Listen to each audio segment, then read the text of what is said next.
Hello, guys.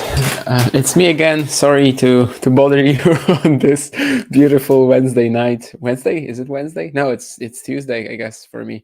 No, I mean, it doesn't matter, obviously. Wherever in the world you are, you might be in a different time. Australia is already playing its Wednesday matches, of course. We are actually in Auckland, though, in New Zealand. That's not the same country. Yes, remember that. I was thinking of Australia because since 3 hours, I've been mostly watching Australian Open qualies, of course. At the same time, we also have a fascinating matchup there between Brandon Nakashima and Jakub Mensik. They recently played in the Canberra Challenger last week, semifinals, 7-5, 7-5 to Jakub Mensik. That's really like a stunner. That's the best match of round one. I'm going to try to watch both Shelton and Shelton Marozsán and Mensik Nakashima. Although the match that I'm going to be discussing here is going to be Shelton Marozsán. I might say something from time to time about now, but the main focus, as promised, is going to be Shelton Marozsán. So what are we even watching here? Of course, Ben Shelton is the top seed in Auckland, and Fábián Marozsán might be a dangerous contender. I think we all have to agree that the Hungarian can beat anyone on his day.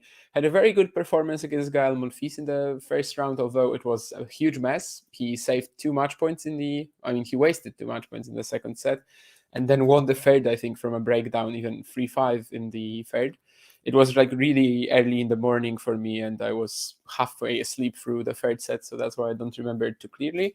The first match between Ben Shelton and Fábián Marozsán last year, I actually watched live in Cagliari, and it was super fun. It was a 6-4, 7-6 win for Ben, but Fabi had a couple of set points in the second set tiebreak. It was really competitive. Shelton couldn't stop talking about the Marozsán drop shots, which I don't know if we're really gonna see them today because, well, it's Marozsán, so we're gonna see them, but I don't know if we're gonna see them, often, because basically, whenever it's a faster court, faster conditions, there's not that much space to utilize it simply, but this is a true trademark of Fabi's game, and forehand, backhand, he can hit it all.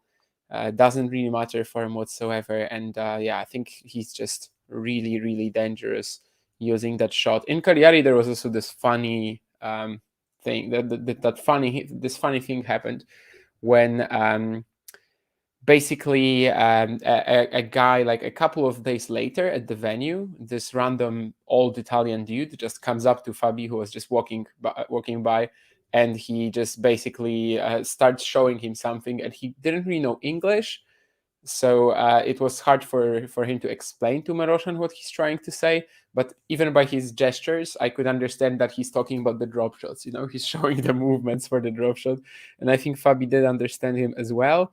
And it was really sort of funny just how a couple of days later, the drop shots that he played in that match were still very much resonating with the crowd.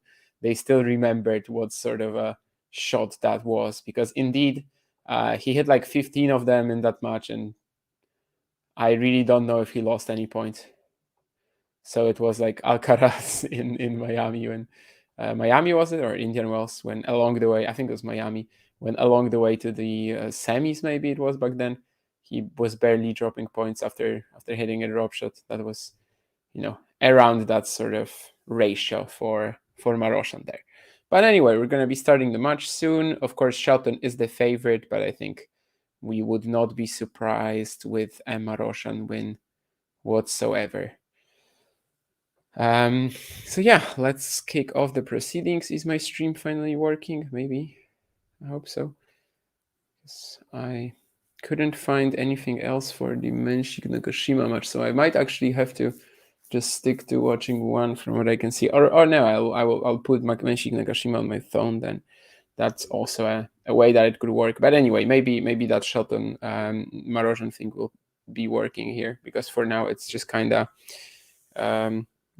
stopping, starting. There's a lot of buffering going on, so maybe I will just put on Mensik Nakashima on my phone and Marozsán Shelton on my computer. That's probably, this seems like our best strategy here. And you can notice I said I'm including you guys in our plans, to cover the match. And Marozsán won the first point, although, as I said, I didn't exactly see it, as it's still buffering. But I'm now looking for that Nakashima Menshik stream on my phone, and once I find it, I'm gonna be back to that one on the computer. Though maybe it will allow me to see the second point, or maybe not. Actually, that's not too good. Jesus, how do you find it here? Okay, I got it. Menshik Nakashima here. And that means I can turn over to Shelton against Marozsán on the computer, and we'll be fine. We'll be ready to go now once I locate. This was of course sort of expected to start a little bit earlier, but the match that made it go so long was actually Felix Auger-Aliassime against Daniel Altmaier. It was just 2 sets, but the 2 sets were so bloody long that I thought that if Felix just gets to the third set, I was gonna cry, you know. And generally, the feeling since today's tennis has almost brought me to tears, and they aren't tears of joy so far. The Australian Open qualifying is like entering that stage that a lot of Grand Slam qualifyings enter, where every single result coming in just makes you want to cry because all the talented players are losing to the weaponless grinders, and it's rough sometimes. But anyway, Fábián Marozsán actually breaks. He just put the return back in play on the second breakpoint, and Shelton's backhand did produce a very simple error. As we now have the change of ends after the first game, I will quickly rewind to see how the first 3 points went then, because that's the question here, whether it was all just, Shelton looking shaky in the opening game of the match, or whether there was something that Marozsán actually needed to do. Yeah, I guess it's just the return on the first point. And I think second might have been a double. Oh, no, sorry. I thought it was.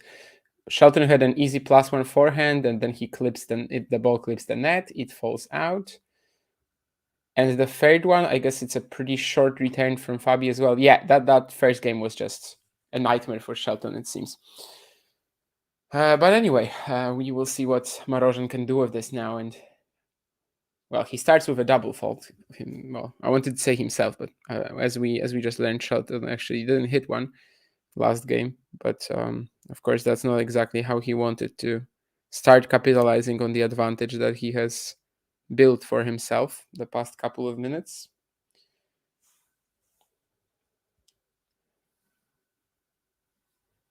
Neither is that +1 error, so both guys definitely feeling some early match, no rhythm and struggling to get into it here.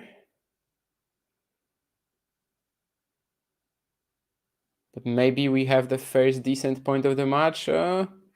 Well, sorta. Marozsán just clips the baseline with that backhand and forces an error out of Shelton, although there was a slight degree of luck involved for sure.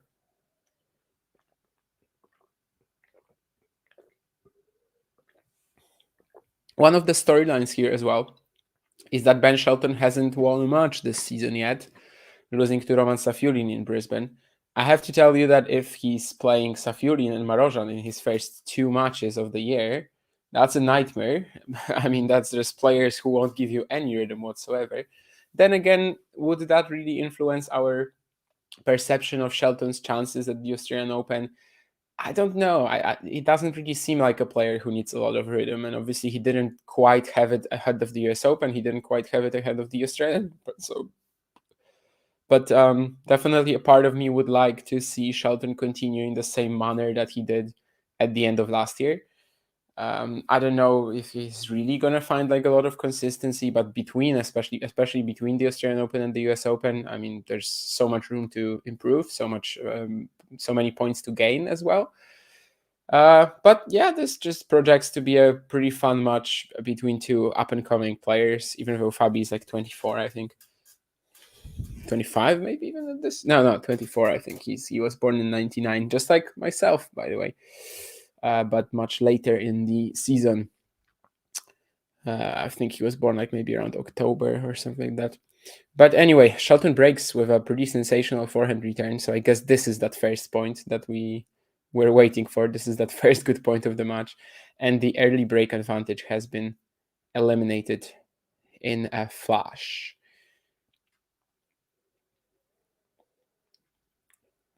Serve and volleying. That was a decent lob from Marozsán, but Shelton just takes it very routinely and doesn't really care about it either. I would have loved to see smashing like this from Alexander Bloks earlier today. Maybe he would have defeated Zachary Spida. That's one of the losses that I'm thinking of. Also, Filip Sekulic losing to Oriol Roca Batalla. That was rough. That was a rough experience to have to watch that.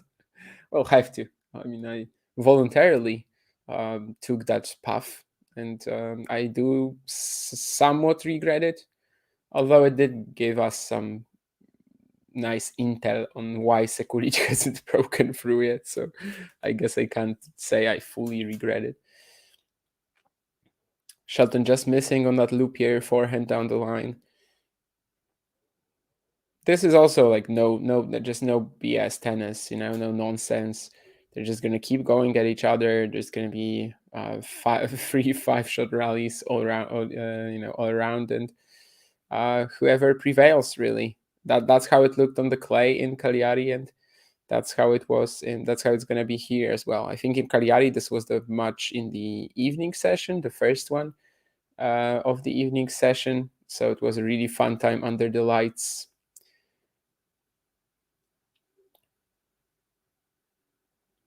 That was the last challenger that Shelton played as well.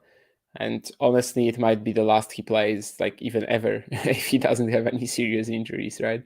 Just seems to me like his game will always have that ATP Tour caliber that even if he's like has a struggle year, it will be hard for him to drop back down, to a ranking that would force him to go down to the lower tour, or maybe a 175 again. Maybe that's something that he might play this year, but for now, this remains his last challenger.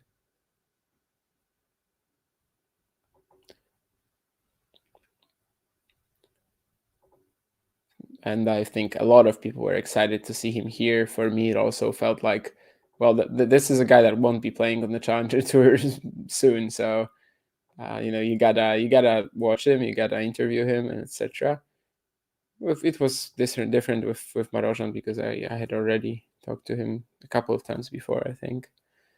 So it wasn't quite like it, and of course, no one was that certain yet that Marozsán was gonna be it was gonna make such an impact as well on the ATP tour. But a couple of weeks later, he did beat Carlos Alcaraz, or in fact, even a week later. No, yeah, like a week later, yeah. Shelton with a chance to close out the third game. There will probably be some sort of return to normal in this match now after the first two breaks, but Shelton makes sure that not quite yet, I guess, with this serve, right? Because this time it was a double fault. I still don't see it on the scoreboard, but yeah, it was. So maybe the return to normality isn't quite happening just yet. Certainly the first serve percentage from Shelton so far doesn't seem too high. Just all around struggling for rhythm. It feels definitely quite random whether he will piece something together or not. Marozsán now moving him around, but Shelton seems okay with it. Of course, he's a pretty good athlete. And now he actually finds the backhand down the line bullet, has an easy put away volley on top of the net and misses it wide. Marozsán wasn't even going to chase into that direction, so like literally any tap over the net would have done the job. I don't really think he overplayed it though. I think maybe he sort of messed up the timing and the distance, the strike point, but yeah, I don't really think he like overplayed it or something. in Marozsán versus Monfils, there was this fun point. Fun point. I mean, it's a pretty funny story. That's, by the way, like, I don't see the the serve speed, speed gun here, but that must have been like 220 at least from Shelton on this ace. 230. I actually now see the speed gun when he's trying to serve. So my my estimate wasn't wrong there. It indeed was over 220. I'm going to talk about that point in a second. But basically, in Monfils against Marozsán, it was the seventh game of the first set. Monfils had a 40 love lead in his own game, and he had this pretty high ball at the net, like not high enough that you have to slam dunk it or whatever, but also low enough that you don't have to really even jump, maybe. And Monfils, of course, showboated a little bit. He dumped it into the middle of the net. He lost the point. He lost the game, and that was the only break in the first set. So it's a bit of a wild story. But yeah, I think that speed gun is actually going to be shown to us a lot here, because now Shelton tries to find a serve down the tee, and it's 234 kilometers an hour, although it doesn't technically count because he missed it. So it's another double fault to get us back to deuce. If you're looking for consistency, you won't find it in this matchup, although what we're seeing so far is still a bit extreme. This time Shelton does finish off a point at the net. The put away is stronger this time.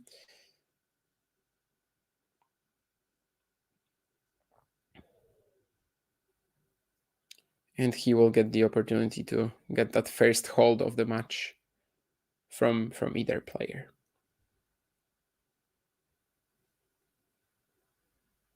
Ooh.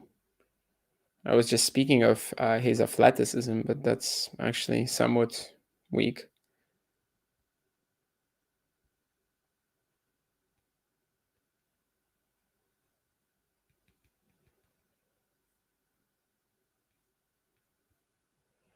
He totally lost his balance there and just couldn't even produce the forehand motion.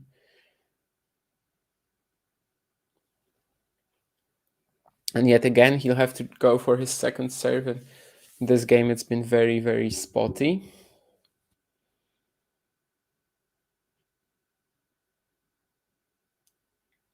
Not right now, though. And he finds that nice forehand down the line. Really good redirection there. Risky shot, but he made it look comfortable. I think Marozsán, though, he's not exactly playing like Fábián Marozsán so far. I think maybe because of how off Shelton has been so far, he's like a little more comfortable just rolling the ball back in play and seeing what Shelton can produce with it. But obviously on this particular occasion,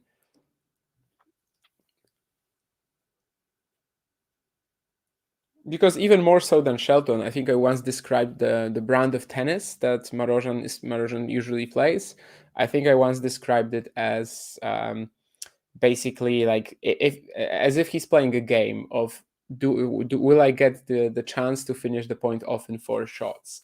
I've played tactical sort of training elements like this, not in tennis but table tennis for sure.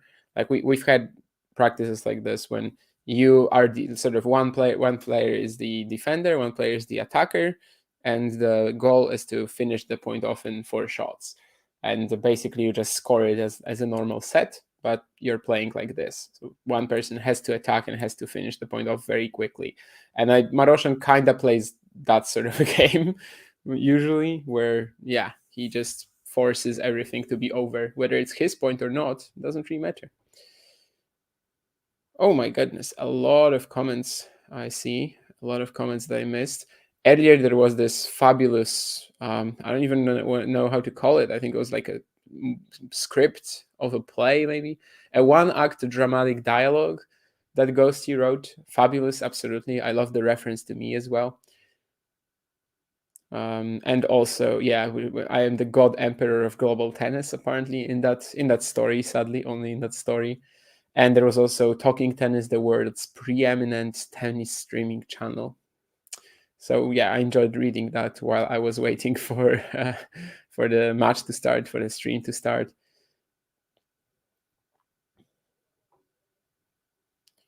I was being nice when I said FAA was next gen Dimitrov. He ain't even that, says Ghosty.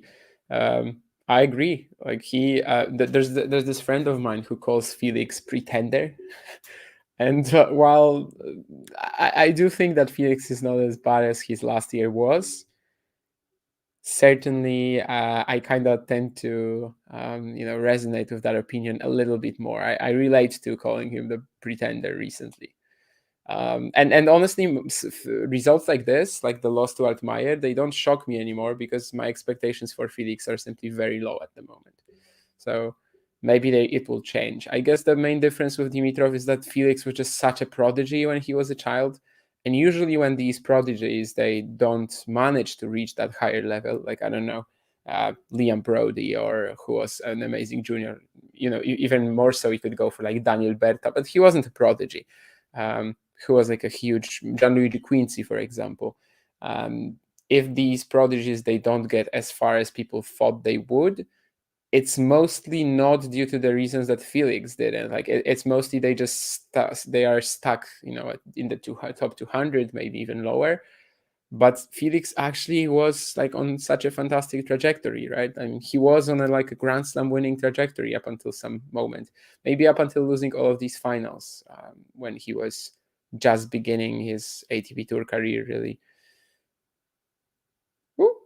This game will probably go to Marozsán, but Ben is there with the backhand down the line. Again, takes it very early and redirects off the Marozsán ball, which is, again, a bit of a byproduct of the fact that Marozsán hasn't been as aggressive as usual. But this game has been more so like his style of play, and it's been like rapid pace, literally. He doesn't take too much between the points, he doesn't really celebrate all that much. He just sort of walks around and blasts the serve, wins the point or not, and then the next one, then the next one, then the next one. I do find it very entertaining, definitely.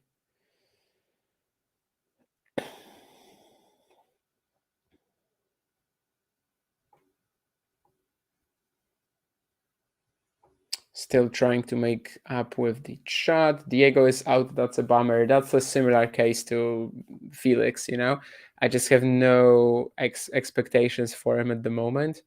I would have, like, if he played Klein in the second round, of course, I would have been rooting for Klein. But against Kudla, I didn't really care, but I just had zero expectations for him to actually make it through the qualifying. He's too proud to play challengers,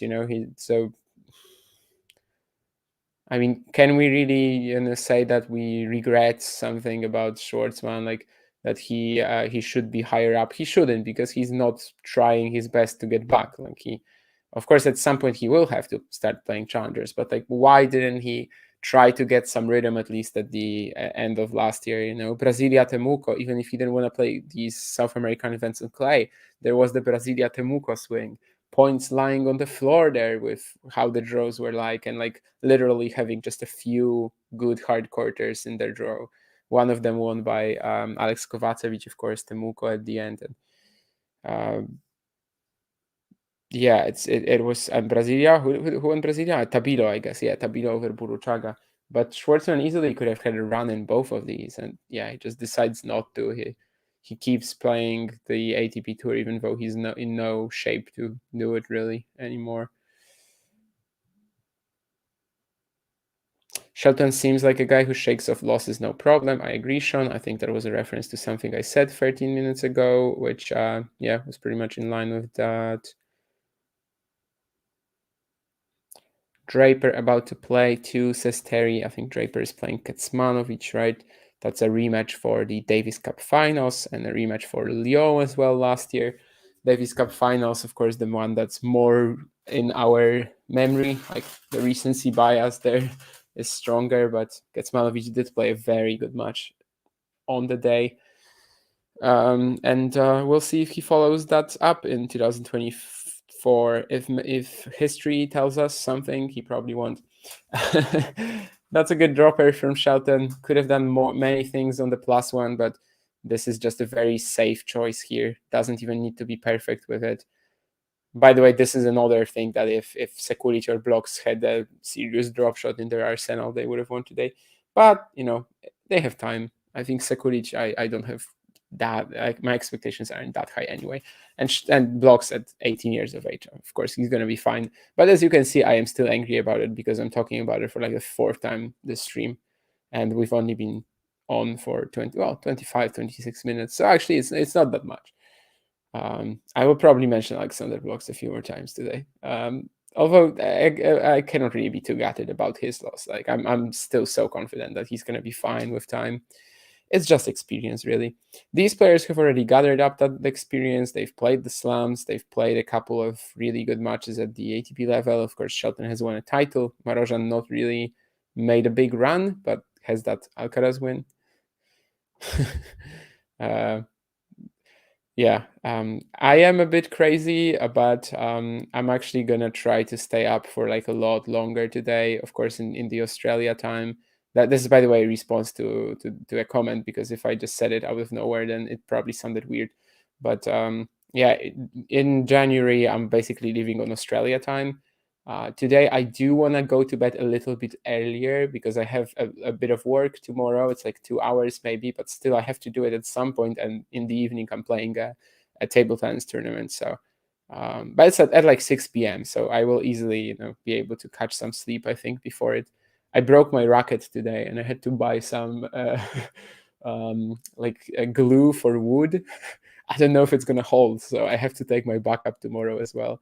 It's gonna be quite scary if it breaks, because with my backup racket I haven't played in like 5 years, and it's terrible compared to the one that, well, the one, of course, not, I'm just talking about the rubbers rather than the whole setup, but the rubbers are horrible compared to the ones that I'm using right now. So hopefully the glue will stick. I mean, it's supposed to be at its max efficiency after 24 hours, but I think I'm only gonna have it for like 19.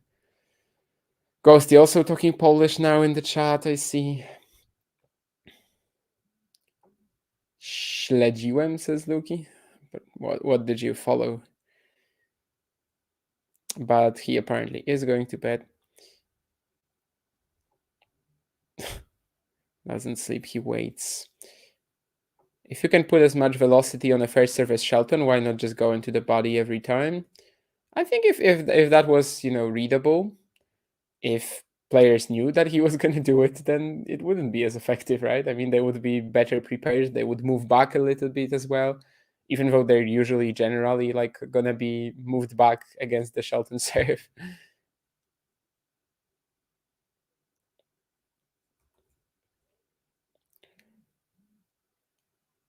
But yeah, like if you have that sort of velocity, as you say, if you have that sort of pace, I think all you need to do is really just get down to the spot serving, the placement, the rhythm, and things are going to be fine. I actually don't drink coffee, Jane. Yes, that's true. Although I think I recently had this conversation with my godmother, actually, who's like only 20 years older than me. She's my mom's sister, and she also has extremely low blood pressure, and she believes that this is the reason why coffee doesn't work on her. And it's the same for me. Like, I don't like the taste of it, which is one thing, but it also does not actually increase my chances of staying the night. An energy drink probably would, but I've never drank one, actually. I sort of refuse because it's not refused to because it's not healthy. But yeah, coffee does not really impact my ability to stay awake, and I think that is because of that very low blood pressure and feeling sleepy all the time in general. Anyway, that's a double fault, I think, or either it was a return winner from Shelton, but I think it was a double fault from Marozsán. He saves the first breakpoint, though. Yeah, it was a double fault, because I'm now seeing a stat when it comes to double faults. But Marozsán basically saves the first one with a very clean +1 forehand. I almost managed to scan through the rest of the chat up until now, but I guess I have to see these breakpoints now in full flight, let's say. And another +1 forehand, but again, he's like not super aggressive with it. Is this Marozsán trying to be like more reliable with his game? I don't know. Holy Shelton should be Marozsán's point, though. Yeah. Yeah, that was pretty fun. I think if Shelton guessed right when Marozsán had to leave the ball a little bit after the half volley, because he certainly did, and there was this one moment, when I think Shelton just guessed the wrong way. And then he tries to lunge towards the ball, but he can only just barely put it back in play. And Fabi has an easy smash. So he has saved the 2 breakpoints. Oh, and the Vanch is here. I will find my ear. Yeah. Hey. Can you hear me? Yeah, I can hear you. Great. I'm just finding the info so that there's no echo or whatever. Not because I can't hear you. Energy drinks? No, that is an A for me. Yeah, it's a question because I said that I've never drunk one. So Same. I've never had a Red Bull or whatever 5-hour energy or. yeah, I can tell you like 10 brands, but I've never had one actually. Monster, Yeah. Not that there are other drinks that aren't healthy for you, and I use them quite a lot. In Yeah. fact, John is actually not on the stream today. We have a different producer whom you also know from the channel. But, well, she also knows that I drank a certain drink yesterday. But anyway, that's What a was topic that? for another day. No, there was just this after the WTA weekly, they like stayed up and had a bit of a drink. And I joined after a couple of hours. And I still had some leftover from New Year's, some leftovers from New Year's in my fridge. And now I don't have these leftovers anymore. Nice. That's basically it. Pretty short, but okay. It's a bit of a trademark, I guess, the Shelton on the run lefty forehand pass. I don't know if you remember, you probably don't, but there was this one final against Chris Eubanks where he had a match point like this. But I think I I don't remember know. that.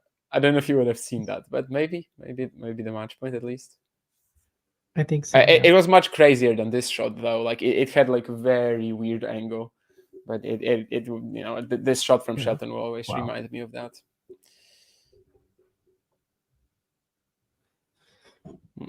Yeah, are you surprised that this match started out with a break and then a re-break? I mean, the guys were just completely off, just no rhythm. It happens. Shelton especially, like Shelton's first game was literally just 4 errors, and most of them were completely random. So, like there was a pretty short return from Fabi that he just tries to slice approach off, and it's 3 meters out. So it was literally that sort of early issues, but it's all fine now. But then again, like I think it actually might have more breaks than that's a horrible way to break Ben Shelton, but of course he apologizes. But yeah, this match and this matchup in general, I think it actually might have more breaks than it seems, because even though they both serve well, they're also like so unsteady and they just blast every ball. And they take time away from each other. So it's very likely for one player to just, I don't know, get into a service game, throw out 3 balls, and suddenly it's a break. So I think in Cagliari, I would have to check that, but I would assume that there were a lot of breaks when I played in Cagliari. In fact, I will check that because why not?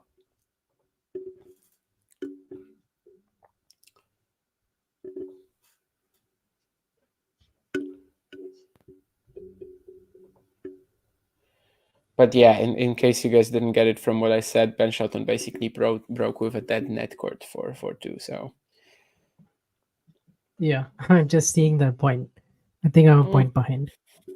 But yeah, I guess they didn't have a lot of breaks in Cagliari. It was actually just 3 in the 2 sets, 6-4, 7-6 win for Shelton. But there were a lot of break points, and like they actually weren't winning that many points on their own serves. It was just 63% for Fábián and 62% for Ben. So, well, of course, it was also clay, and that makes a big difference. So it's not that comparable, but you sort of can do it. By the way, were you disappointed at all in Australia's team or not?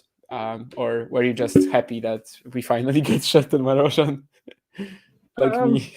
I think I was a little bit disappointed in technically what I saw from Felix. At the same time, good win for Altmaier, and I did feel like the longer the rallies went, the better it was for Daniel. Like he could just kind of work his trademark backhand into play, and like Felix's backhand was spraying errors and big points, and I felt like he wasn't varying up his baseline strategy enough. And like once he lost his break advantage in the first set, then there was like a tiebreak. Sorry. Where I mean, actually, to be honest, I do give Altmaier a fair bit of credit in the tiebreak, in the 4 set point saves, especially the backhand one that he had. I want to say at like 6-5 in the first set tiebreak, he came up with this backhand and just wrong-footed Felix. But that tended to happen a lot in these baseline rallies, and I didn't feel like, he was targeting the Altmaier forehand as much as he probably should have. Because that's still a shot that is a little susceptible on hard courts to being rushed. Whereas the backhand is the backhand can be money when he has time. Yeah, I didn't follow it that closely, but we were talking about it with the chat at the beginning of the stream a little bit, and basically I was saying that I just don't have any expectations for Felix anymore, so that's why I can't really be disappointed. Vegas Dev with a great story, by the way, in the chat about I saw Shelton play when he was like 15. He was decent, but I never expected him to get to this level. I totally would agree with that. I actually recently remembered this conversation that I had over, I think, 2 years ago by now with Alex Graskin about Martin Dam, Zain Khan, and Ben Shelton. And to his credit, Alex, sometimes we like really disagree with each other's opinions. Like, Menšik Prizmic, by the way. I mean, his love for Dino Prizmic is totally not justified, in my opinion. But to Alex's credit, he did tell me, like, he was trying to convince me that Shelton has more potential than Zain Khan and Martin Dam. I have a bit of an excuse because like my watching of Ben Shelton at the time, of course, was very limited at the end of 2021. It was like literally the 15K that he won in Champagne. So I didn't really know his game that well. But like, yeah, Zain Khan hasn't played a match since, which is also quite wild to think about. Just constantly injured and has had like serious ankle, I think, surgery and etc. Dam, of course, finally sort of getting into his shape, and like soon enough we might see him as well fighting for a top 100 spot. But yeah, the progress that Shelton has made since. But why I'm telling that story is that even 2 years ago, I think there would be a lot of people who would say, yeah, I mean, decent talent, but he's not really special. He's not going to be, that amazing. And I was one of them. Of course, in the 2022 season, I changed my mind completely. But yeah, I don't remember what I thought at the time, but I only really heard of Shelton probably at the end of 2021, beginning of 2022, like when he was in college and then he won the NCAA. I didn't really follow him at all before that. But I remember Dom. When he was coming up, and I thought he would have probably made the top 100 by now. So, but that was certainly a slower trajectory. Although I assume he might get there at some point in the next couple of years. Yeah, so Sean, Ben had a different coach for a while, but then his father, Brian, who was coaching him at the Gators, who was for a while was the head coach for the University of Florida, he decided to retire or stop doing that, basically. Maybe not retire yet, he's pretty young, but like actually just start coaching Ben full time. And yeah, he is traveling with him. With him to every event, and he is his primary coach. By the way, what you said about Ben is like exactly what I thought about Mickelson.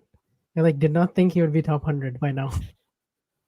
There was just no chance. I watched him when he was in juniors, and I think, even some of the tournaments that I used to go to, and I thought he was like good, but I didn't think he would be 18 years old and in the top 100 and winning 3 challenges in a row, and Yeah, Mickelson is probably an even bigger example. Although at least he did have a junior career, that's the difference, I guess, between them.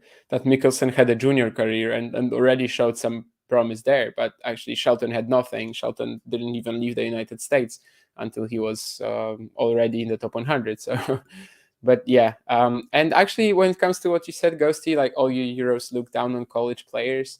I don't think that's really true at all, because we've had so many European college players, and it's going to be even more, right? And we've already had talents as well who managed to pull it off. Then they come back to the tour. Right? Yeah, Borna Goyo is probably the prime example right now. I don't actually know if there's any other European former college. Oh, actually, Dominic Kepfer is in the top 100. Cam Norrie, of course, but I'm not sure if to count him because he was living in New Zealand, like right before he went to college, really, or like maybe for the longest part, for the longest chunk of his life, he was living in New Zealand. So I don't know if to really count him about as a European college player. But Goyo and Kepfer for sure. So, or Rinderknech, I don't know if maybe he has left the top 100 now, but Rinderknech as well. Arthur Ferry, of course, now getting up there. So I don't think we can really disrespect college and tennis anymore. Although I do have to say that I just know nothing about it. Even if I wanted to follow it, I wouldn't know how. Like it just seems a little like the system doesn't seem inviting to me. But also, I mostly don't do it because there's simply no time. With the way that I'm trying to follow the professional circuit and how many challengers we have right now, there's just no way I'm gonna fit in some college tennis viewing in it. So yeah, I just don't follow it whatsoever. I don't think I've ever seen a college match actually. Maybe some clips, maybe some highlights, but like actually sit down and watch, no. I am maybe only interested in the NCAA championships, and then I'm only interested as well in the singles tournament, because that gets the US Open wildcard if you're American, of course. This is, by the way, racist. Like, Chrysochos should have gotten that US Open wildcard, and the other guy that I'm forgetting about now, was it Paul Jab? Maybe it was Paul Jab. Someone else won it in the last couple of years who wasn't American. But anyway, yeah, that's the only thing I'm really interested in. Unless there are guys who I know are in college and they show up on the Challenger Tour from time to time. Like, that was how I became a Kovacevic fan, because when he was on the Challenger Tour, he would look so good. Of course, he has this pretty great technique that is so pleasing for the eye as well. So yeah, that way I sort of follow college, as in I follow their Challenger appearances that the college players make, but I don't actually watch college tennis. How come some go to college instead of going straight to the pro circuit? There are many advantages, you know. It's basically like for 4 years, you get coaching for free, you get the courts for free, you get education at the same time, you actually get a degree, and you also like spend the time with the team, right? Mm-hmm. Yeah, degree, coaches, like the support. Yeah, it's a fantastic route, really. Even get some wildcards to play ITFs, challengers. Yeah, right now there are actually rules for this, right? The college accelerator on the ATP Challenger Tour as well. If you are in the top 20 in the year end, which is actually, well, sort of season end rankings, which is at the end of June, or like in the beginning of June more so, then you get opportunities in Challenger main draws or qualifying, depends if you're top 10 or top 11, 20. So now you also have rules for that. But even before, like if there's a local challenger near your school, then you would get the wild card. Like, I don't know, Chris Eubanks for Atlanta, or then Andres Martin for Atlanta. And yeah, it makes a ton of sense if you're not the kind of talent who believes that he's going to be winning slams right away, to sort of take it slower, especially as the careers of tennis players have gotten longer as well. Yeah, it's a very sensible path, unless you're basically, unless you know that you're going to be like top 10 soon and etc. Like, yeah, it's a very good route. For sure. It's gotten a lot more respect recently. Somebody who wasn't even that great in college. I think he played like number 3. Right? Yeah, Cressy was like number 5 singles in college. Yeah, Cressy was like losing to every person on his team. He was like a bench at times in his career in UCLA. I mean, not everybody is like Steve Johnson, the GOAT, who just wins like 72 matches. USC and just like doesn't even lose one match. That's just Steve Johnson, William Blumberg as well, the only 10-time All-American, right? There are some college players who are extremely successful, and they also went on to do some things in the pros. I mean, Blumberg kind of disappointing, I guess, so far. But Maxime Cressy, Cam Norrie, Dominic Kepfer, I think, is also a good example. Got to like 8 in the world. Anderson, 2 major finals.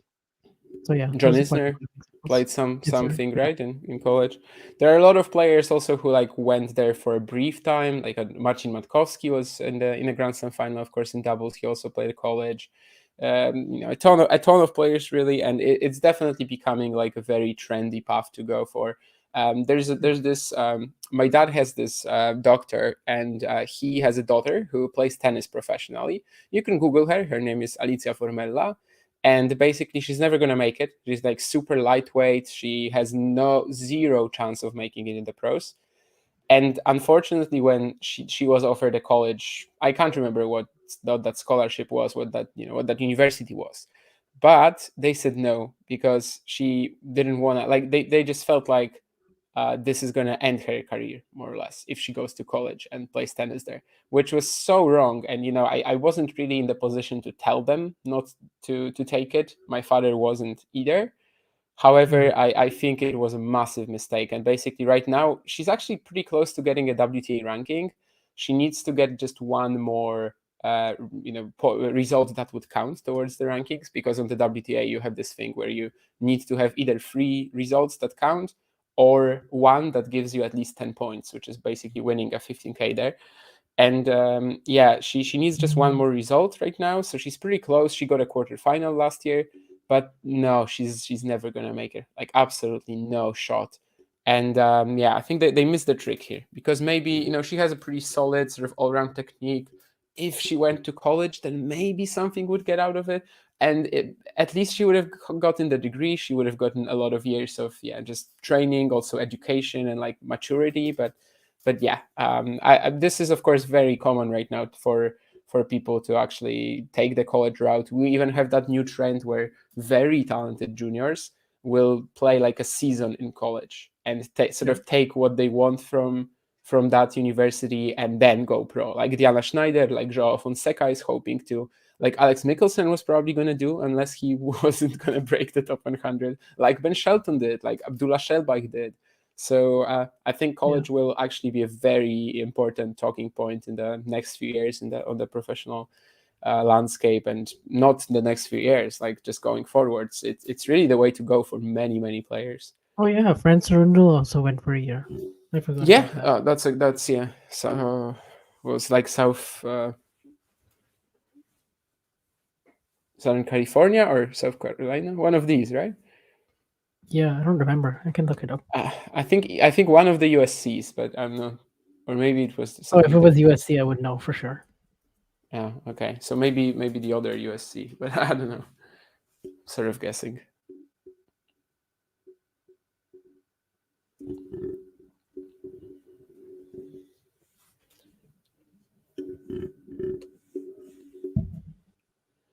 So are there also players who drown in the college system? Maybe, but you probably shouldn't go there only if you're like a super talented prospect.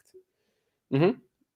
Where did he play? Yeah, it was USC, the other one, South Carolina. It was the other USC. Okay, yeah. I remember it was USC. I just didn't know which one, but it makes sense that you would know. Yeah, if it was California.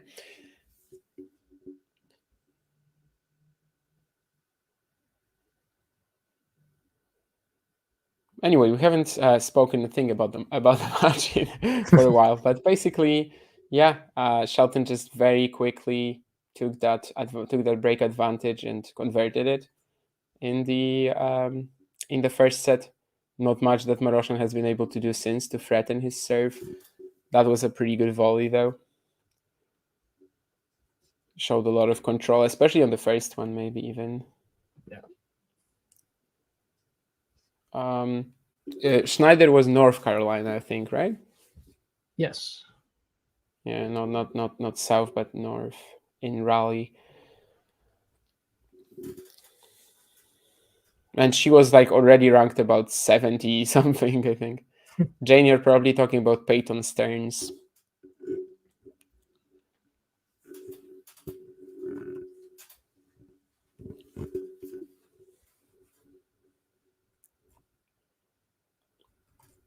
Who's also one of the most extreme examples, of course, of success right after finishing her college career. Somewhat Ben Sheltonish, I guess. Every successful post-college tennis player is now going to be compared to Ben Shelton, but that's the reality. Yeah. Yannick Hanfmann. another European collegian who's in the top 100 right now, right? Yannick Halfon. And this one you would know about because yes, he, of course, was in Southern California. Yeah, one of the best players to not have an ATP title right now. Yeah. What but does he both have, like him 3 and Struff were finals? like Or? surging last year, so. Yeah, Struff is definitely like better in terms of the overall record. Yeah.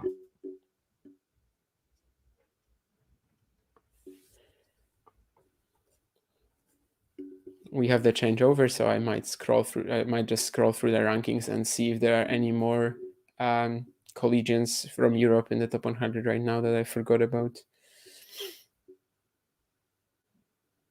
Well, Vukic, of course, not European, but also not American, so he kind of counts for the whole conversation. That it's not just an American thing.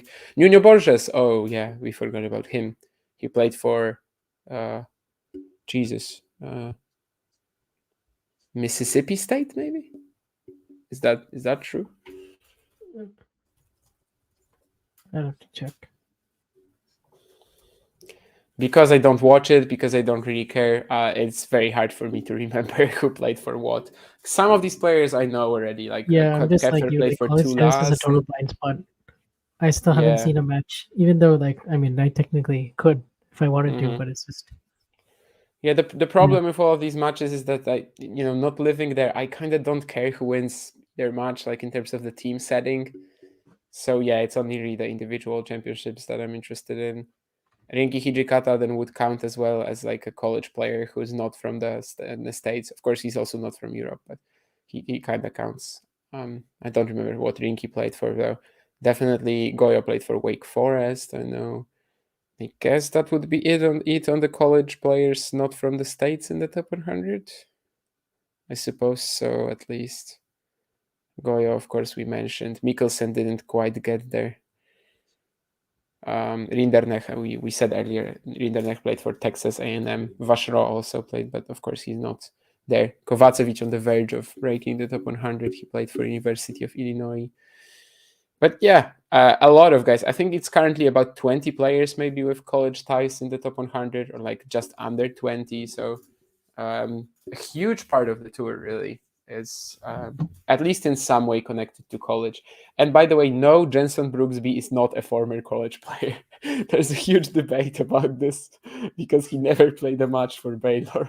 He spent 1 year there, and it was literally the year when he was injured in 2020. So there's always a debate because people keep using, well, right now they can't really use him because, of course, he's not going to be playing for 1 more year. But when he was ranked high, and people just make lists on Twitter of like college players in the top 100 or players in the top 50 with college ties, they would put Jenson Brooksby in there. And there would always be someone in the chat saying, "What are you doing? Brooksby has nothing to do with college." And I tend to subscribe to the second argument. Like, if he didn't play a match and he was injured the whole year, then what did he really get out of the whole college experience? It doesn't really count then. Yeah, I don't think he counts. Although it could be like if you're just benched, for example, and you don't play a match the whole season. I don't know if it really happens, but yeah, if that's the case, then sure, you are still practicing with the team. But if Jensen was just injured all year, although maybe the extent of his injury wasn't always that that harsh. Maybe he was actually practicing with the team from time to time. We would have to ask him or like ask someone. I think there was also Jared Donaldson. I think he went to college, right? Jared, I think, played something, but that was probably also like a year or something, right? He did something, yeah. Yeah. Tommy Paul was a similar case as Mikkelsen, where like he was signed up for college, but then decided to go pro just before just before he was supposed to go there. I think because of a Nike sponsorship or something like that. But of course, it did work out very well for him. But yeah, I think there's many more examples actually on the ATP right now in the top 100 than the WTA. I mean, WTA you basically have Collins. Oh yeah, WTA is definitely way less college heavy. Yeah. Peyton Stearns, of course, someone mentioned. Stearns and Collins. I can't really think of any others. That's it, really? Oh, that would be. I mean, like, that come to mind right away. Like if I start looking, I might be able to. Yeah, I mean, nothing is coming to my mind either. Whereas on the men's, we could have gone on for a while, just even without looking at the rankings. It's also possible about some of these players I didn't even know that they played college. But yeah, it feels like on the women's side it hasn't been as popular. Also, I think there is actually a good reason for it in terms of biology and how our bodies develop, because of course girls, they grow you up tend to earlier grow. than boys. Yeah, you hit Yeah. puberty So earlier, so you by the hit time your they would peak go to earlier. college, No. by the time they are like 18, they are fully developed physically. So if they're not good enough, then they likely will never be good enough. Yeah. Whereas the men might still need some emotional and physical maturity that they can get from college. So there's actually a very good reason for it. I still think there should be a few more probably in the future, but there's a very good reason for it. Why the males that choose to go to college, they can still develop into something. Whereas if you're a woman going into college, most of the time it's not going to give you all that much, I guess. Of course, there will be exceptions. Well, there's also Brady. I forgot about her. Well, but she's not in the top 100. But of course, yeah, she deserves a mention. Yeah, I'm pretty sure there was someone fairly recently as well, someone from the States. But anyway, it doesn't really matter.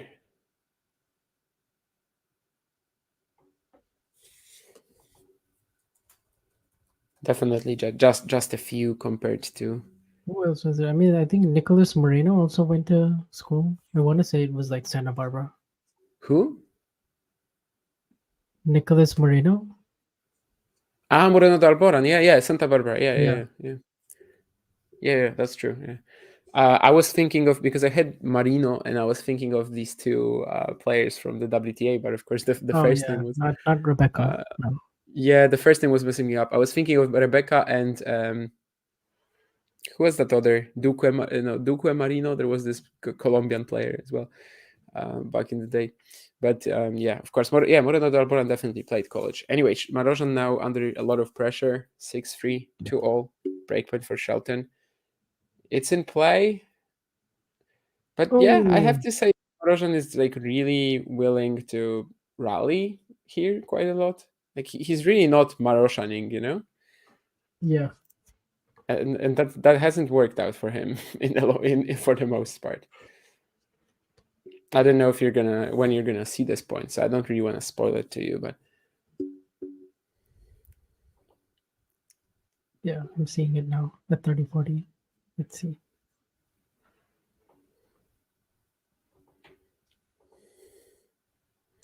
I know Fiona Crowley, Ghosty, but she's not in the top 100 yet. Yeah, Eubanks I mentioned earlier. Yeah, he's not playing with that same sort of unpredictability that he normally does. Yeah, he's not. He's playing deep shots he's down sort the of just middle. trying to play very solid, which is not really weird. his identity. You know, he's he's more of a. It's not why he's so special. Crafty player than what he's showing right now. And I said at the beginning of the match that like the drop shots weren't going to be really that much of a factor because they never are in like quicker conditions for him, naturally. But yeah, I don't really like that. Like he's just trying to rally with Shelton and not putting much on the ball once he's in that rally. At first, Shelton is just coming in on a lot of serves, and he's just ending points a lot quicker, like because more energetic, more of course he's gonna be more energetic in his body language than Fabi. That's like how they are naturally, but like Marozsán is also not too energetic in his play in general. And I don't like the strategy. Like at first, I remember, I think before you got here, I said that maybe this is because of that first game and like the fact that Shelton was so off at first and he just wanted to give him a chance to miss some more. But now it's clearly just a whole thing. I don't know if it's gonna be he didn't play like this against Monfils, so I don't think it's gonna be a strategy for the whole season. But for some reason he's like very it's possible emotionally that Monfils took something out of him, maybe. It was a rough match, like all the drama happening there, the comeback. I mean, that's like Is that the second time in a row that Monfils has served for the match and not come out on top? What was the first one? Of course, it also happened against Sarundalo last year in Paris. Because he hasn't played since. Okay, yeah. I was thinking of what he did in the first week of the season, and I wasn't sure. That's why I hesitated. He didn't play. Oh, Astra Sharma, by the way, I just thought of her. She was a very famous tennis player for a while, college tennis player as well for a while. But yeah, that would be probably the second time that he served for a win and didn't pull it off. Yeah. Unless I missed the match that he played. The Gasquet Monfils era continues. I mean, last year they both won a title. I mean, Gasquet's era does not. Yeah, it's not going to continue. No, his era is over. His era is over. I remember being very shocked that expect a retirement. Beat Nori last year. I don't know how Nori lost that match. Nori was 4-1 up right in the third, and I think Nori just really wanted to win in his hometown. And like before, someone says it's he's British. What are you talking about? He lived in Auckland for like 12 years of his life, I think. So I think he was just really desperate to get a title there. Of course, he might still do it this week, but I just think he wanted it too much at that 4-1 spot. But yeah, that was like one of the scummiest titles I've seen. If I remember right, Gasquet beat Kiran Palpanu at first. I think then maybe João Souza. Then I think he got a walkover as well in the semis. Maybe he beat like David Goffin in the quarters as well. Right? Isn't it? I think it was like this: Kiran Palpanu, João Souza, David Goffin. Then in the semis, he got a walkover from Lestien, who was super tired, and then he beats Nori, of course. I might have missed. I might have said one round wrong, but most of that I'm pretty sure is actually as it happened. And yeah, I just thought the title was an absolute scam. I was fully backing him to lose in the opening round of the Australian Open. He, I think, got beaten by someone very easily. And yeah, for the rest of the year, he just wasn't playing top 100 tennis. Oh, it was Ugo Humbert, yeah. Yeah, it was Ugo Humbert, yeah. It was Ugo Humbert, yeah. And he lost to him like straights. And of course, that was like the expected result, unless you were looking at Auckland and like, yeah, Richard Gasquet just won a title. No, he was already done then, but he just sort of extended his time on the tour for one more year. Now, I honestly think he might be retiring in that like Paris or... looks like it. Monfils, of course, still has those points at the back end of last year. Monfils is fine. Like he's certainly a top 100 player at the moment. Gasquet is not and like hasn't Stockholm been for a while now. And a bunch of other stuff last year. Canada. And a lot to gain before that time when he returned.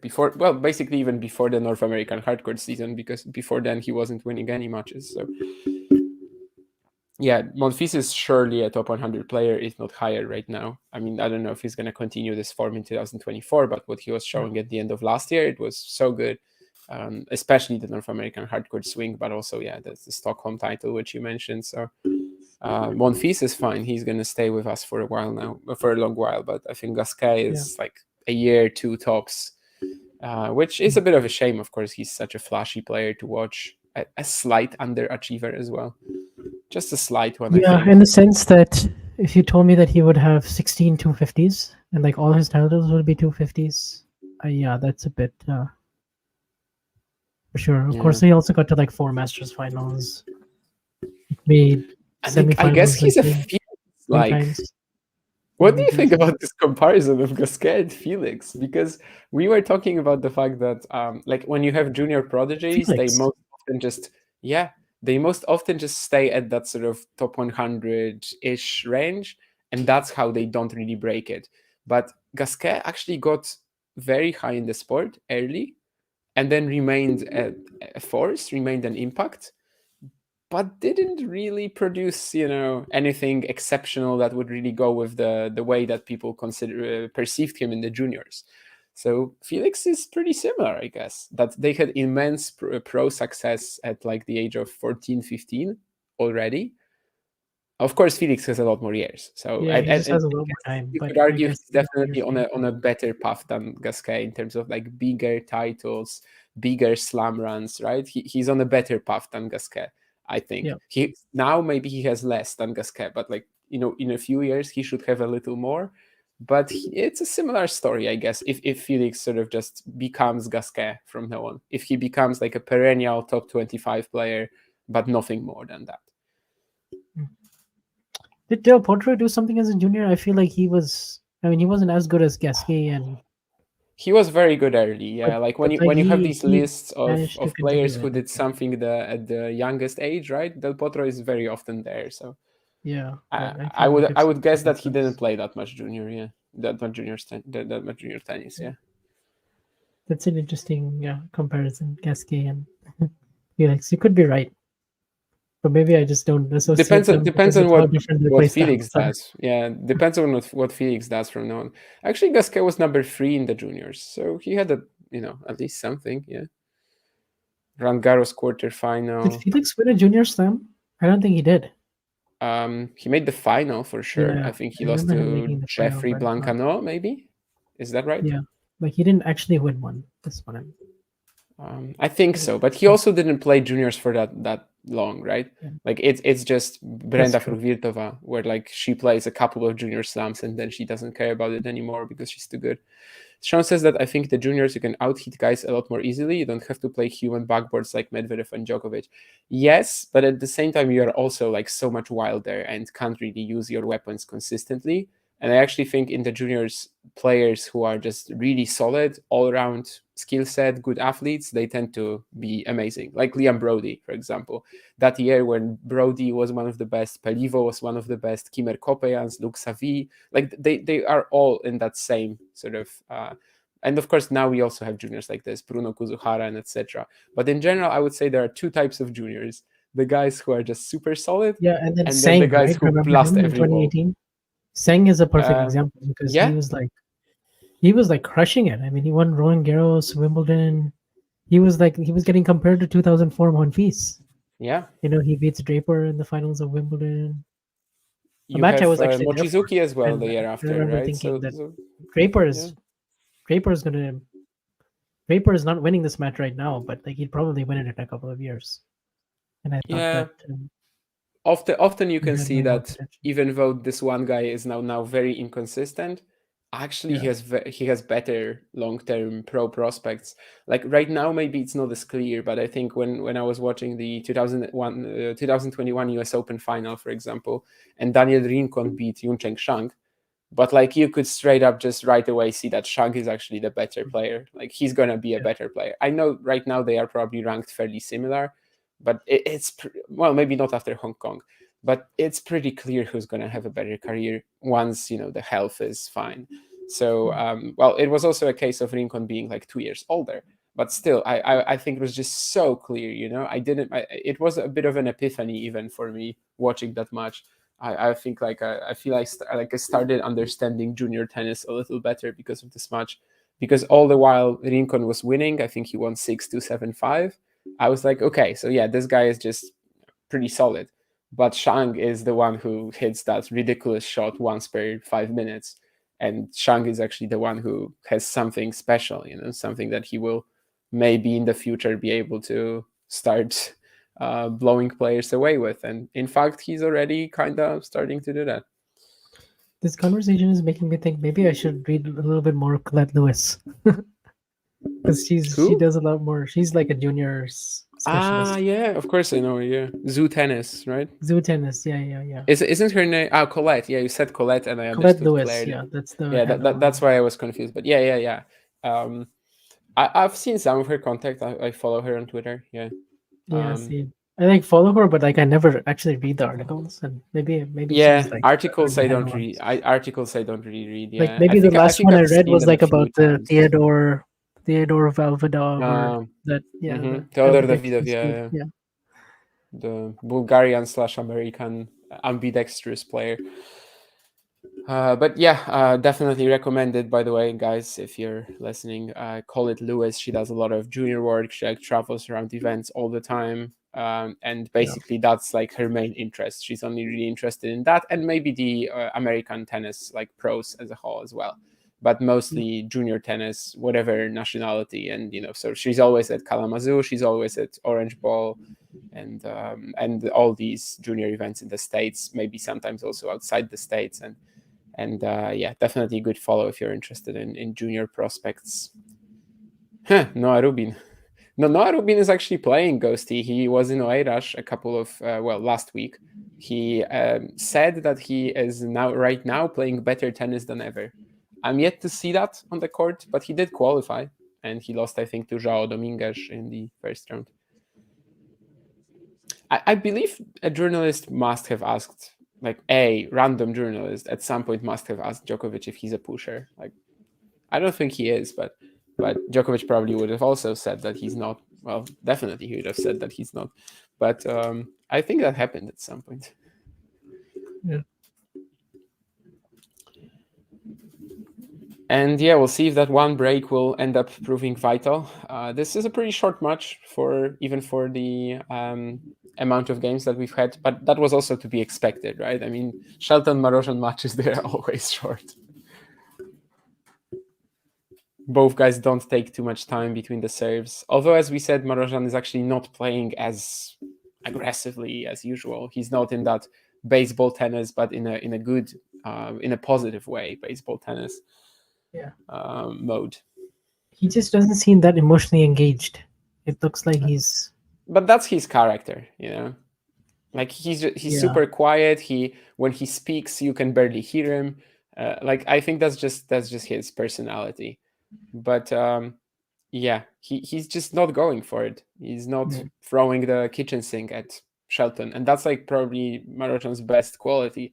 Just throwing absolutely everything at the opponent, taking time away, and having all of these ways to win the points in 3 or 4 This is gonna sound really weird, but this match is like almost reminding me of, like, there was this time in the 2019 U.S. Open. You know, that was when like I got all swept up in the Kyrgios hype because he had won DC, and I was like thinking, okay, he has a really good draw here. He can Is get that to the semis. DC when he asks the crowd where to serve? I think so. Where to serve? Yeah, exactly. And then he's playing Rublev in the third round at the U.S. Open. And he was just so flat that day. Like he was not playing his game, you know.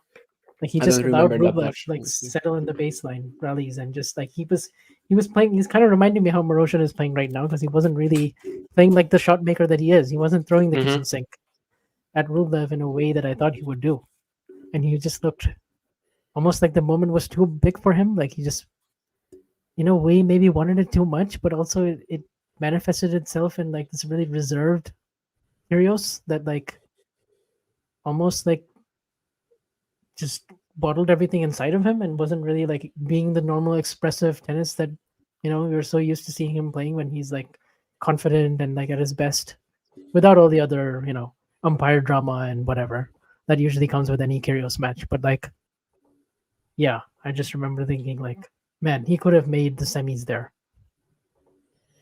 Or I have to check the draw, honestly. I don't remember the match that you're mentioning at all. It was like the Berrettini section.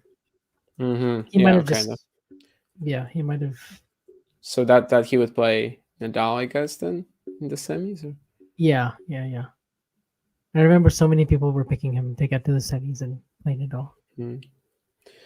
Rublev Kyrgios 3 sets. Oh yeah, okay. It starts being right. Of course, I was also one of the people that that picked Kyrgios to win that match. I don't know if I had him in the semis quite, but I definitely remember being disappointed. I definitely had him beating Rublev. Yeah, like that for sure. I don't know where I had him losing, but I definitely had him beating Rublev. Rublev at the time also unseeded, which feels wild now, and that was already after Rublev beat Federer in Cincinnati. So yeah.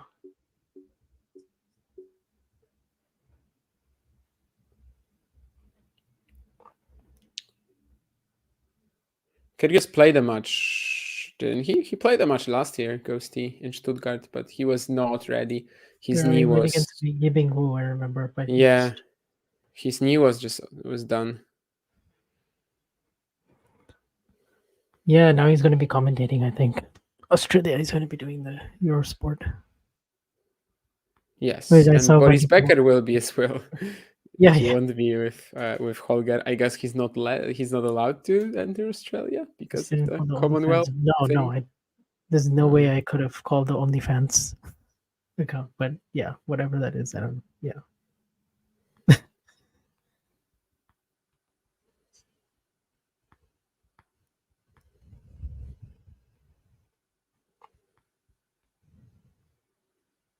It's a fun point on a match point, but is it a match point that ends the match? Or is it a match point that Marozsán saves? I'm going to leave it for you to see. But it is a pretty fabulous one. It's probably the best rally of the match. Both players up and down the court, cat and mouse, and yeah, it's a great finish to either the match or the point.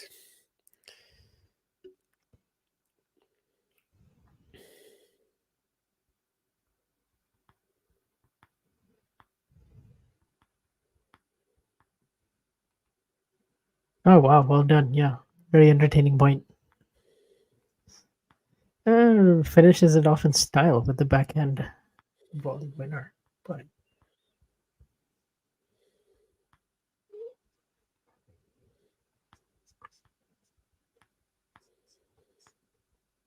yeah, that's a good start for Ben this week. I mean, last week he lost a pretty tough match.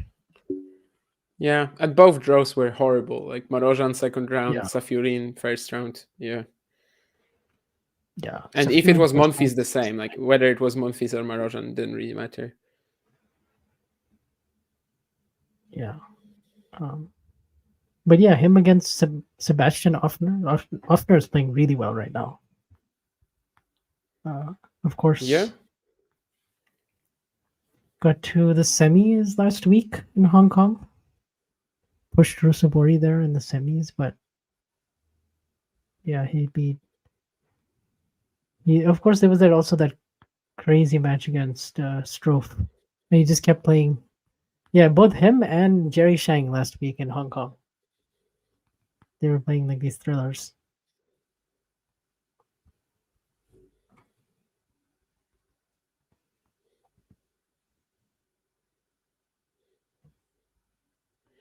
Yeah, I have an interesting question that I was talking about earlier, I think before you joined, like whether do you think the win here is really needed for Shelton ahead of the Australian Open?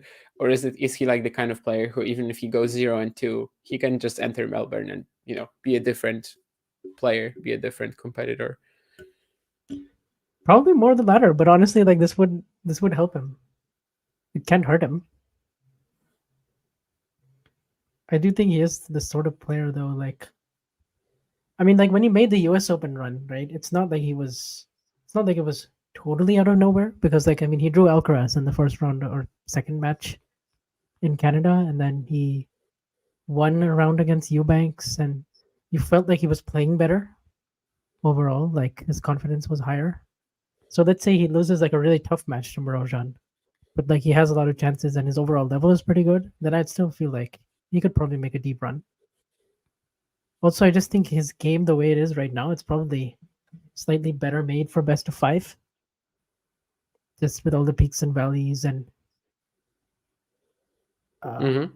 it probably suits him a bit better than best of 3, where he just doesn't have like as much margin, and he could just not be disciplined enough, and it would cost him. Yeah, I still think it would be good for him to win like at least 2 matches here, but it wouldn't be the end of the world to for the Shelton. Quarter semis, that would be pretty good. Yeah, you don't want to peak this week. It's That's not the end of the world. You don't want to peak, I guess, but yeah. Yeah, on the men's side, usually, I'm not really fully sure why. I guess it's just the best of 3 and best of 5 format. But most certainly, I would have to say that on the women's side, the results of the players just before a slam, they matter a lot more, it seems. Like the players who are winning the warm-ups, they usually also win the slams. On the men's, no. The players who are doing well in the warm-ups, they're probably going to lose round 1. I'm talking about the warm-ups, just before the slam, the week before the slam. The guys who want to go deep in the Australian Open, they don't play this week. Yeah, like I mean, it's so weird to me that Rybakina is playing. I just wanted to say that. Yeah, I don't really quite get that. Maybe she's just worried about her points from last year for the final. Yeah, like but that's like she actually is in serious danger of ruining her chances, because you got the I thought she would have pulled out by now. The best warm up imaginable, right? I know. And you are ruining it. You are really ruining it for yourself. do you really want to win 2 weeks in a row and then go into the Australian Open, even in the best of 3 scenario? I don't understand that at all. I think this is just wrong. Like, this is straight up wrong. I don't know. Maybe she's still gonna pull out. I mean, she's playing later in the day against Buxa, but yeah, you don't really want to be going again very deep this week. You don't want to win another title because it's really gonna blow some. Let's say you're gonna drop a lot of energy on the way to the Australian Open, and then that's not ideal if you are really like a top tier contender. And in Brisbane, she showed that she is absolutely, maybe even the second contender behind Iga now. And if they play, she's probably like at least 50-50 against her, with what we know right now on the courts in Melbourne. So yeah, I think it's just an awful decision if she indeed plays. I don't know what she was thinking. Maybe she just feels like, she didn't actually burn that much energy last week. But if I was her, yeah, I kind of agree. I would want to preserve that confidence and not ruin that by potentially going deep this week or even losing and then having those doubts. Yeah. Like, I don't mind Pegula playing. She plays every week in the first place, but like, she didn't actually do well at the United Cup, so she wants something more. Yeah, she wants a couple of matches more before the Slam, and that's perfectly fine. On the women's side, especially, you can easily do it.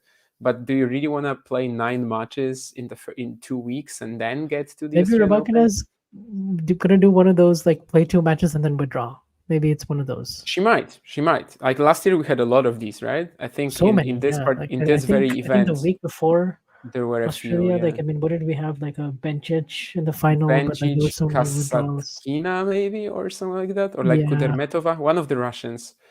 Badosa as well, but Badosa, of course, was actually injured, so it's a bit of a different case. But yeah, it also makes it a lot more attractive for these players to play because of the 500 points thing. Like 500 a week before a Slam is.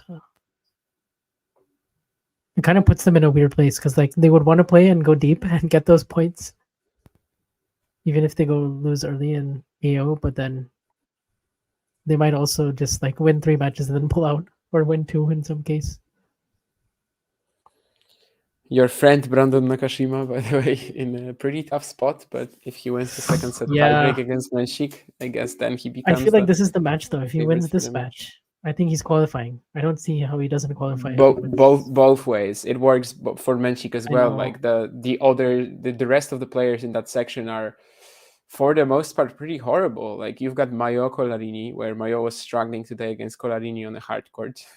You've got I don't even remember the rest, because Mayo is like the only other decent contender there. I actually think Menchik has a higher chance of losing to someone in like round 3 or round 2, just because he's so young and can just throw in a stinker out of nowhere. But he's not throwing in stinkers against Nakashima. He's this matchup certainly so far brings the best out of him in both Canberra and here. So it's rough. Yeah, I always root for the Nakashima, Nava, and Svida right now, because they're all kind of in the same. I only root for Nakashima out of these rankings. I think Svida is, like, today there was such a huge talent gap on the court that it's so painful that he won. but for a while, I mean, not for a while. Backhand, up until the end of the match, especially when he goes backhand down the line. Oh, it's so hard. He hit a couple of trademark backhands down the line. Like when he started doing it today, that's when he actually had a chance. I know, like, his ceiling is probably not as high as no, it's but very low. Very low compared to where he is right now. Like, it's really not that much further ahead from where he is right now. But yeah, Nakashima just surrendered a mini break as well. And yeah, that section with Nakashima, where is it? Jesus, I can't find it. This is actually the only Slam that he hasn't been to the 3rd round in. Brandon? Yeah. And like, legit, he could have kind of interesting. Could have got there last year if he had not gotten hurt. Yeah, so he plays Federico Gallo next, and then Hugo Delian or Harold Mayo. So Mayo is like the only other decent player in this section. Maybe I would include Colarini if we are on clay, but we're not. So or Delian, of course, I would include if we are on clay. But yeah, that section besides Menchik Nakashima is probably the weakest that we have. Or maybe there's also this like 1 4-player group where there was Hayden Jones, Camilo Carabelli, and Pavle Marinkov, Ricardo Bonadio, I think. That, of course, is also pretty weak. And that's too much points for Menchik. Making the second week from this qualies is Medvedovic. He probably has the highest upside of anybody in qualies. Easily. I've had a few shows about the qualifying already. I don't remember where I said it. I think it was actually no, it wasn't Talking Tennis. It wasn't even a show about. And actually, he plays Shelby next, which should be really fun. Yeah, next gen finals rematch, and then he also has a pretty tough one against Fábián in the third round. But yeah, Menchik just won. But anyway, there was a match that there was a point at the Talking Tennis stream when someone asked me about qualifiers who could like go deep in the main draw, and I just said one name because I think there's one name which really stands out. Like if Medvedovic is thrown into if he qualifies, let's start from that, and if he's thrown into a good section, he's 100% like capable of making the second week. I don't know if there's any other qualifier that can do it. Yeah. That's going to be disappointing for Brandon, losing basically the same fashion twice in a row to Menchik was only going to get harder for him, assuming, he's... He did say that Menchik is his peak for being an Australian Open dark horse, so he kind of had to lose to him. Of course, that was before the draw was made. But like, I mean, he was in good form too. Like the challenger final at the end of, was it the under it or something where he made the final, Stockholm? Brandon, yeah. Under it. And then Bergamo, he lost that match to Draper. But Bergamo to Draper, yeah, and also Brest, he was fine. He lost to Cazot in 3 sets. Yeah. So basically, he lost to Cazot, Marterer, and Draper for 3 sets. Draper, Marterer, top 100 players. Cazot, soon a top 100 player. Yeah, he was actually playing very well in the indoor swing, and he's also doing okay now. Like it's just he ran into a more talented player twice and lost to him. Yeah. And also a player who like actually out-hits him off the ground, which at the challenger level hasn't been happening recently, like almost at all. Yeah, for sure. I mean, but he has no points to defend in February, so. Yeah. And really, I mean, I have a season. prediction for Brandon Nakashima this year. I think he will return to the top 100. I just don't think he will do anything spectacular. He's just not the sort of explosive prospect that we thought he was at some point. The things that were working in his game when he was coming up, like the return especially, this is actually probably his worst quality at the moment. He's an absolute borderline trash returner at the moment, and that's why he is. That makes no sense because like you look at his build and you look at his skill set and you're like, that was one of his strengths growing up. Like people were talking about it all the time. And today he wins 11 points against Menchik on return in, I guess, 11 games as well. And in 2022, he was like a top 10 server. So it makes no sense. Yeah, the things that were working in the past, they're not right now. And it's so weird. It is really weird. I mean, he would... Clutch factor as well. Like that growing up, he was so mature for his age when he was playing challengers. In 2020. Yeah, that's why he was so liked. Actually, the return, the backhand, of course, always the backhand. That has stayed good, but also the clutch factor, and that's all gone now. The return and the clutch factor are like his worst qualities at the moment. Yeah.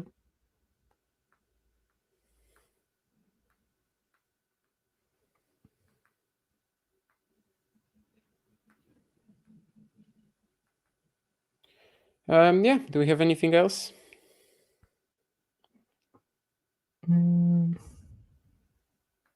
Ghosty is asking me all these questions. I should probably look at them.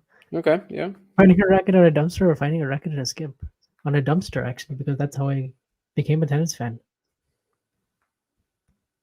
He's probably referring to that. Really? Story. That's how you... Yeah, so the story is I was like 7 and it was summertime and there was not that much to do. I was really bored. I just was strolling around the neighborhood and there was this like green dumpster where my parents used to live, and then I just picked up a racket and I was like, okay, I'm keeping this because no one is going to take this. And I've seen this lying here for like 2 months. I just took it. I started hitting against the wall, and then boom. And it was, of course, that summer, the 2008 Wimbledon final. And boom, that's how I got into the game. Wow. Thanks to a green dumpster. The USTA or LTA? I feel like the LTA has more jobs, but the USTA is. And I don't know, like in the past, I would have said USTA for sure, but I don't know, based on what? Depends on what the criteria is.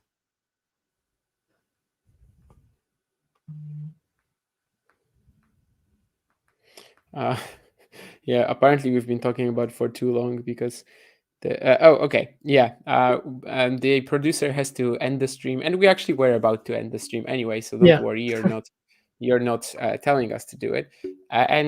Yeah, just thank you guys. Thanks as always for the chat. I think we had a lot of conversation, maybe about not about the match, but it was really good, in general. And also the match, of course, we did cover it as well. Great win for Ben Shelton. Marozsán a little lethargic out there, and that's really the whole story. Yeah, we'll see you guys on some other broadcasts. Yep, see you guys soon. 6K until the Australian Open is over. Let's remember that. Subscribe. If you enjoyed this video, make sure you hit that like button. Don't forget to subscribe and click that notification bell so you don't miss out on all things tennis.